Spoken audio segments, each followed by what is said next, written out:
நெல் நடவுக்கு முதல் வேலையாக நம்ம விதை நெல் வாங்கிட்டு வந்து இந்த மாதிரி முளைக்கட்டி வைக்கணும். அதுக்கப்புறம் நாற்றங்கால் ரெடி பண்ணிவிட்டு அதில் இந்த விதை நெல்லை எடுத்துகிட்டு போய் போட்டுட்டோன்னா இந்த மாதிரி முளைக்க ஆரம்பிக்கும்.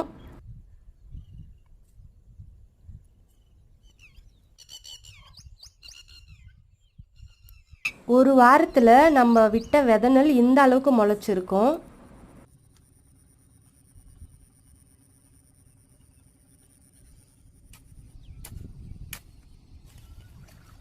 நாற்று நல்லா வளர ஆரம்பித்த உடனே நம்ம நெல் நடவுக்கான நிலத்தை ரெடி பண்ண ஆரம்பிக்கணும். இப்போ அம்மா நிலத்துக்கு அண்டை வெட்டிட்டு இருக்காங்க. அண்டை வெட்டுறதுனா இந்த வரப்புகள் எல்லாம் சரி செஞ்சிட்ருக்காங்க. நெல் நடுவில் ரொம்பவே முக்கியமான வேலை இந்த நாற்று எடுக்கிறது தான்.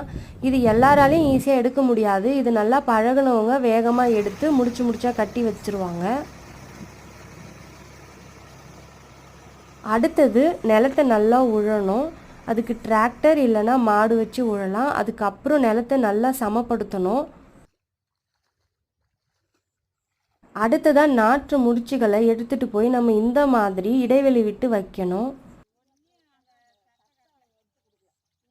அப்போ தான் நாற்று நட வரவங்களுக்கு ஈஸியாக இருக்கும். அவங்க அந்த முடிச்சுகளை எடுத்து அவங்களுக்கு தேவைக்கேற்ப எடுத்து நட ஆரம்பிப்பாங்க. இந்த மாதிரி நெல் நடவுக்கு ஒரு வாரம் முன்னாடியே நம்ம இந்த ஆட்கள் கிட்ட சொல்லி வைக்கணும். அப்போ தான் நம்ம வீட்டில் நெல் நடவு அன்னைக்கு இவங்க கரெக்டாக வருவாங்க. இந்த பாட்டி அவங்க கை கொள்கிற அளவுக்கு நாற்றை எடுத்து எவ்வளோ அருமையாக இப்போது சேத்துல ஊனி நாற்று நடுறாங்கன்னு பாருங்கள். இவங்களோட கூலின்றது இவ்வளோ நிலத்தை நட்டால் இவ்வளோ கூலின்னு சொல்லி மொத்தமாக வாங்கி அதை எத்தனை ஆள் இருக்காங்களோ அந்த அளவுக்கு சமமாக பிரித்து எடுத்துப்பாங்க.